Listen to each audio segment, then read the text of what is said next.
Hello दोस्तों, कैसे हो आप? आई होप आप ठीक होंगे। तो आज हम आपके बहुत ही बढ़िया और बहुत ही टेस्टी और क्रिस्पी ये स्नैक्स लेके आए हैं। तो शाम की चाय के साथ कुछ ना कुछ खाने का मन करता है, तो इसलिए हमने बहुत ही बढ़िया और बहुत ही टेस्टी ये स्नैक्स बनाए हैं। तो चलिए बताते हैं आपको हमने इसे कैसे बनाया है। तो इसे बनाने के लिए हमने यहाँ पे चावल का आटा लिया है।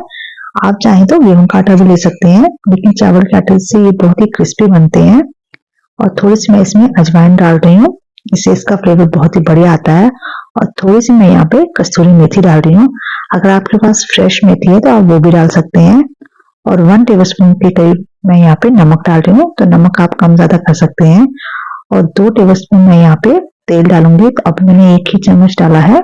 तो इसे हमने अच्छे से इस तरह से मिक्स कर लिया है। तो अभी हम इसमें थोड़ा सा और तेल डालेंगे। तो यहाँ पे मैंने 2 से 3 चम्मच जो है वो तेल के डाले हैं।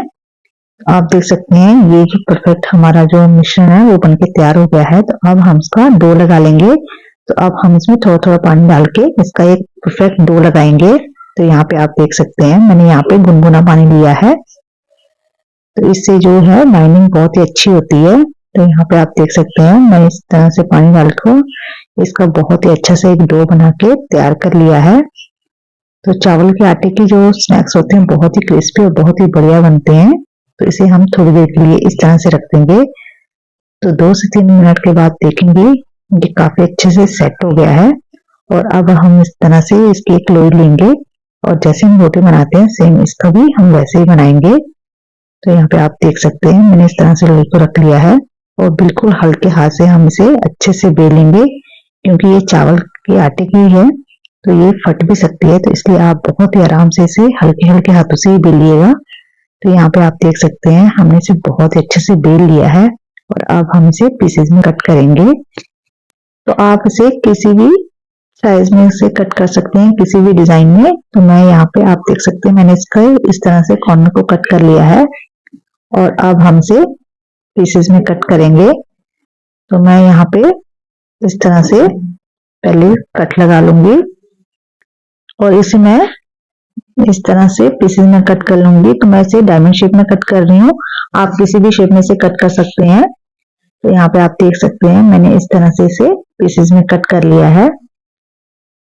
आप देख सकते हैं ये ना तो ज्यादा मोटे हैं और ना ही ज्यादा पतले हैं, बिल्कुल इस तरह से मैंने इसे कट कर लिया है। तो यहाँ पे आप देख सकते हैं ये बहुत सारे मैंने इस तरह से कट करके रख लिए हैं। तो चलिए अब हम इसे फ्राई कर लेते हैं। तो फ्राई करने के लिए मैंने यहाँ पे तेल को गर्म होने के लिए रख दिया था। और अब हम यहाँ पे जो पीसेज हैं इनको इस तरह से एक एक करके डाल देंगे। तो जितने एक बार में आए आप उतने ही डालिएगा। तो यहाँ पे आप देख सकते हैं मैंने एक एक करके जो है सारे डाल दिए हैं। तो आप देख सकते हैं यहाँ पे हम जो गैस की फ्लेम है उसे मीडियम ही रखेंगे, ना तो ज्यादा हाई रखेंगे और ना ही ज्यादा लो रखेंगे। और इसे अब हम थोड़ी देर के बाद ही इस तरह से एक बार चला लेंगे। तो जैसे ही इसका कलर चेंज हो जाएगा तो हम इसे निकाल लेंगे। तो जैसे ही हम इसे डालते हैं तभी मत निकालिएगा, नहीं तो ये टूट जाएंगे, बहुत ही सॉफ्ट होते हैं। तो थोड़ी देर जब सीख जाए तभी आप इसे निकालिएगा। तो यहाँ पे आप देख सकते हैं इसका कलर चेंज हो गया है और ये काफी क्रिस्पी और बहुत ही बढ़िया बनके तैयार हो गए हैं। तो आप देख सकते हैं ये बहुत ही बढ़िया और क्रिस्पी बने हैं। तो यहाँ पे हमने जो सभी हैं उन्हें निकाल लिया है। तो यहाँ पे आप देख सकते हैं ये बहुत ही क्रिस्पी और बहुत ही प्यारा इसका कलर आया है। तो जो बाकी के हैं उन्हें भी हम इसी तरह से निकाल लेंगे। तो जितने आपके एक बार में आए आप उतने ही एक बार डालिएगा, ज्यादा मत डालिएगा, नहीं तो ये टूट जाते हैं, बहुत ही सॉफ्ट होते हैं। तो इसलिए आप इसे थोड़ा थोड़ा करके ही डालिएगा। तो यहाँ पे आप देख सकते हैं मैंने दूसरी बैचेस को भी इसमें डाल दिया है और इसे भी हम कलर चेंज होने तक अच्छे से क्रिस्पी होने तक सेक लेंगे। तो यहाँ पे आप देख सकते हैं इसका भी कलर चेंज हो गया है और ये भी काफी क्रिस्पी हो गए हैं। तो इनको भी हम निकाल लेते हैं।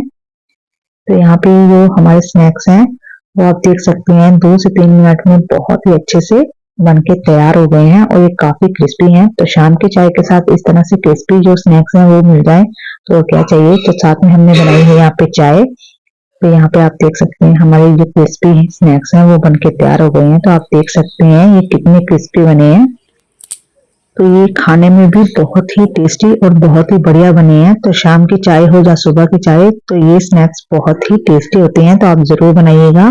और बहुत ही जल्दी बन के तैयार भी हो जाते हैं। और जब भी आपके घर में मेहमान आए या कुछ भी क्रिस्पी खाने का मन करे तो ये स्नैक्स बना के देखिएगा, बहुत ही जल्दी बन के भी तैयार हो जाते हैं और सब आपकी तारीफ करेंगे, ये इतने टेस्टी और क्रिस्पी बनते हैं। हमने इसे शाम को बनाया था और साथ में हमने बनाई थी चाय। तो चाय के साथ इसका टेस्ट बहुत ही बढ़िया आया था। तो आप चाहें तो इसे ऐसे भी खा सकते हैं, चाहे तो चाय के साथ भी खा सकते हैं और बच्चों को तो ये काफी ज्यादा पसंद आएंगे। ये बहुत ही बढ़िया बने थे, तो आप इसे जरूर ट्राई कीजिएगा। तो हम भी इसे चाय के साथ एंजॉय करते हैं, तो आप भी इसे जरूर बनाइएगा और एंजॉय कीजिएगा और मुझे कमेंट में जरूर बताइएगा कि आपको ये स्नैक्स की रेसिपी कैसी लगी। अच्छी लगी है तो प्लीज लाइक एंड शेयर कीजिएगा और मेरे चैनल पर अगर आप नए हैं तो मेरे चैनल को सब्सक्राइब कीजिएगा और साथ में बेल आइकन को प्रेस कीजिएगा ताकि आपको आगे की नोटिफिकेशन मिलती रहे। तो मुझे कमेंट में जरूर बताइएगा कि आपको ये स्नैक्स कैसे लगे। तो मिलते हैं फिर एक नई वीडियो के साथ। Thank you for watching this video.